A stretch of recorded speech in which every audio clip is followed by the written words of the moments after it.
नमस्कार मित्रांनो, पुढील 4 तास धोक्याचे, घराबाहेर पडू नका. पुण्यासह 6 जिल्ह्यांमध्ये विजांच्या कडकडाटासह पाऊस कोसळणार. महाराष्ट्रामध्ये परतीच्या पावसाने धुमाकूळ घातलेला असतानाच भारतीय हवामान खात्याने पुढच्या 3 ते 4 तासांसाठी राज्यातल्या 6 जिल्ह्यांना मुसळधार पावसाचा अलर्ट देण्यात आलेला आहे. तर मित्रांनो, व्हिडिओ शेवटपर्यंत पहा आणि चॅनलवर नवीन असाल तर चॅनलला सबस्क्राईब करा. मुंबई, ठाणे, पुणे, नाशिक, अहमदनगर, रायगडमध्ये पुढच्या 3 ते 4 तासांमध्ये वादळी वाऱ्यासह मुसळधार पावसाचा अंदाज भारतीय हवामान खात्याने व्यक्त केलेला आहे. या जिल्ह्यामध्ये 40 ते 50 किमी प्रति तासाच्या वेगाने वारे वाहतील असंही IMDकडून सांगण्यात आलं आहे. तसेच बाहेर पडताना काळजी घेण्याचं आवाहन हवामान खात्याने देण्यात आलं आहे.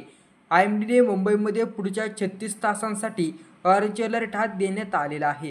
पुढच्या 36 तासांमध्ये मुंबईत मुसळधार पावसाचा इशारा देण्यात आला आहे. त्यामुळे गरज असेल तरच घराबाहेर पडा आणि स्वतःची काळजी घ्या असं आवाहन हवामान खात्याने केलं आहे.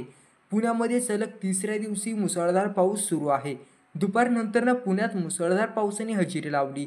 हवामान विभागाने आज पुणे जिल्ह्याला अलर्ट देण्यात आलेला आहे. खडकवासला, पानशेत, वरसगाव धरण क्षेत्राला पावसाला सुरुवात झालेली असून आवश्यकतेनुसार मुठा नदी पात्रात विसर्ग सोडण्यात येणार आहे. त्यामुळे योग्य ती काळजी घ्यावी असं आवाहन प्रशासनाकडून करण्यात आलेलं आहे.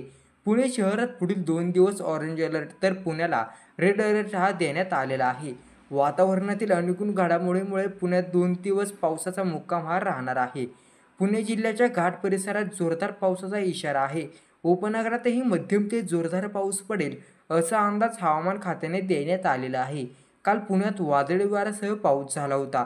कमी वेळेत मुसळधार पाऊस झाल्याने रस्ते जलमय होऊन वाहन चालकांची तारांबळ उडाली होती.